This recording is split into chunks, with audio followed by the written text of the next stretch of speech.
اعوذ باللہ من الشیطان الرجیم، بسم اللہ الرحمن الرحیم۔ مختصر سے الفاظ میں اب گفتگو کرنی پڑے گی، تو اس لیے میں پوری کوشش کروں گا کہ مختصر ہی بات کروں۔ سب سے پہلے تو میں زبیری صاحب کو، ان کی ٹیم کو اور سپریم کورٹ بار ایسوسیشن کو مبارکباد پیش کرتا ہوں کہ آپ نے آج بالآخر یہ تحریک چلانے کا فیصلہ کیا، اور آل پاکستان لائرز کنونشن جو اس سے پہلے بھی رکھا تھا اور اب دوبارہ اس کی تجدید کے لیے to protect, defend and preserve the constitution, rule of law and human rights کے حوالے سے آپ نے یہ آج جو کانفرنس رکھی ہے، یہ کنونشن رکھا ہے، میں آپ کو مبارکباد پیش کرتا ہوں۔ میرے دوستوں، جب آئین زندہ تھا تو ایک دفعہ مجھے یاد ہے کہ حامد میر صاحب کے شو میں بیٹھا تھا، تو مجھے کہا گیا کہ الیکشن نہیں ہو رہے، تو میں نے کہا کہ میں ایز پریزیڈنٹ اسلام آباد ہائی کورٹ بار ایسوسیشن سب سے پہلے پٹیشن فائل کروں گا، اور آپ کو میں یہ مخاطب دیتا ہوں کہ 90 ڈیز میں ہر حال میں الیکشن ہوگا، ہمارے ملک کا آئین ہے۔ پھر انہوں نے کہا چلے دیکھ لیتے ہیں۔ پھر ہم نے اس آئین کی عملداری کے لیے، زبیری صاحب میرے وکیل تھے، ہم نے پٹیشن فائل کی، اور اس کا اتفاق سے یکم مارچ کو فیصلہ بھی آ گیا۔ ہم نے کہا دیکھا، ہم نے فیصلہ لے لیا، تو ہمیں کہا گیا پھر بھی الیکشن نہیں ہوں گے۔ پھر پتہ چلا کہ الیکشن کمیشن آف پاکستان نے اس 30 اپریل کے دی ہوئی ٹارگٹ کو 8 اکتوبر میں کنورٹ کر دیا۔ پھر دوبارہ سپریم کورٹ میں جایا گیا، اور سپریم کورٹ نے دوبارہ فیصلہ دے دیا 4/4 کو، اور 14 مئی کی ڈیٹ فکس کر دی۔ ہم نے پھر کہا کہ دیکھا آئین کی کیا بات ہے، کیا Supreme Court of Pakistan rule of law and supremacy of constitution پہ یقین رکھتی ہے اور انڈیپینڈنٹ جوڈیشری ہے۔ اور پھر ہمیں کہا گیا کہ الیکشن نہیں ہوں گے۔ میں نے کہا کیسے نہیں ہو سکتے، اور وقت نے دیکھا کہ واقعی الیکشن نہیں ہوئے، اور اب نیشنل اسمبلی پورے پاکستان کی اسمبلیاں ڈسولو ہو گئی ہیں، اور آج کسی کو نہیں پتا، کوئی کہتا ہے 2 سال بعد ہوں گے، کوئی اپوزیشن لیڈر صاحب کہتا ہے 10 سال بھی نہ ہوں تو کیا فرق پڑے گا، اور کوئی کہتا ہے کہ 6 مہینے کے اندر الیکشن ہوں گے۔ لہٰذا آئین کا مذاق، قانون کا مذاق، عدلیہ کی بے توفیری جو ماضی میں بھی ہم نے دیکھتے رہے ہیں، لیکن آج اس کی کوئی مثال نہیں ملتی۔ آج پریکٹیکلی ملک میں آئین ہے، لیکن اس کی پامالی، سرعام اس کا قتل، سب کے سامنے قانون اور انصاف کا قتل ہوتا ہے، لیکن اس پہ نہ کسی کو افسوس ہے، نہ اس کے اوپر ماتم ہے، نہ اس کے اوپر عدلیہ اپنے فیصلے کر رہی ہے۔ اور افسوس سے کہنا پڑتا ہے کہ اس وقت جو ایک سپر پاور ہے راولپنڈی میں، جس کا نام اسٹیبلشمنٹ ہے، اور تمام مقتدر طبقے، حلقے، ادارے، لا انفورسمنٹ ایجنسیز اور ہمارے کچھ جج صاحبان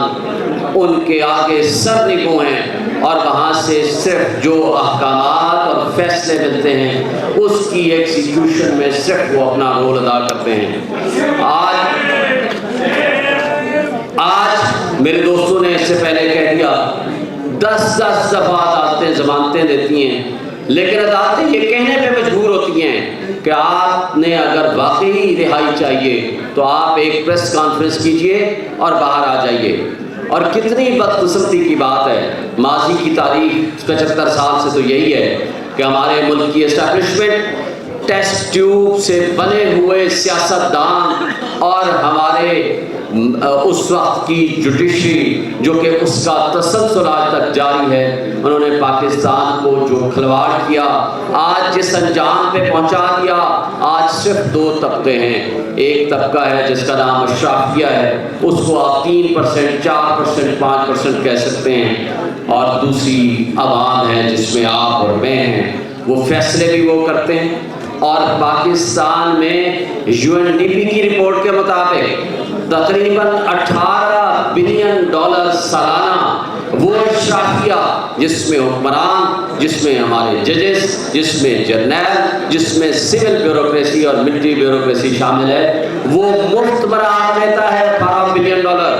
اور اس کے بدلے میں جو پاکستان کی عوام کے اوپر ظلم ڈھایا جا رہا ہے آج، جو مہنگائی، جو بے روزگاری، جو ظلم و ستم، جو بنیادی حقوق کی معطلی، ہم دیکھ رہے ہیں کہ اس کی بدترین مثال ہم سب نے دیکھی ہے، لیکن آج اس کی مثال سب سے آخری ہے۔ اس لیے کہ مشرف کے مقابلے میں بھی ہم نے تحریک چلائی تھی، لیکن وہ تحریک کامیاب کرائی تھی، لیکن یہ وہ ظلم نہیں ہوتا تھا جو آج بچیوں پہ ہو رہا ہے، جو آج وکیلوں پہ ہو رہا ہے، جو آج میڈیا پہ ہو رہا ہے، جو آج باقی تمام اداروں پہ ہو رہا ہے۔ آج کہتے ہیں میڈیا بہت آزاد ہے، لیکن پاکستان کا most popular leader Imran Khan, جس کی نہ تصویر چلا سکتے ہیں نہ اس کا نام لے سکتے ہیں، اگر آپ نے تنقید بھی کرنی ہو تو اس کا آپ نام نہیں لے سکتے۔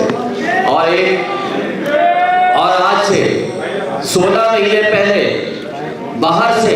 یو ایس سے کہا گیا، ایک سائبر آیا کہ جناب بدل دو اس شخص کو، بدل دیا گیا، اور ہماری اسٹیبلشمنٹ اور ہمارے اس وقت کے جماعتیں سیاسی، انہوں نے اس میں ہینڈلرز کا رول ادا کیا۔ وہاں آج انٹرسیپٹ کی اس کنٹینٹس لیک ہونے کے بعد آج وہاں ان سے سوال کیا جا رہا ہے کہ اس پہ انکوائری کرو کہ آپ نے پاکستان کی سالمیت کے اوپر کیوں اٹیک کیا۔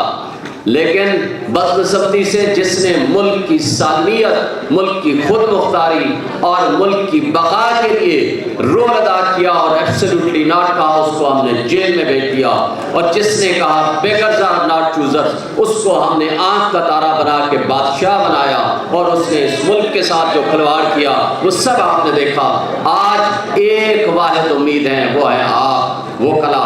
آئیں، آج سے تحریک کا آغاز کریں اور ملک کو اس کو ان اٹس ٹرو اسپرٹ آئین کو بحال کریں، بنیادی حقوق بحال کریں، اور ہمارے ملک کے تمام مسائل کا حل اسی میں ہے کہ ہم آئین کے تابع رہ کر تمام لوگوں کو ان کے حقوق دلائیں، اور اس آئین کے تابع 90 ڈیز میں الیکشن ہوں، اور جس کو عوام چاہتی ہے اس کو اقتدار ملے۔ Thank you.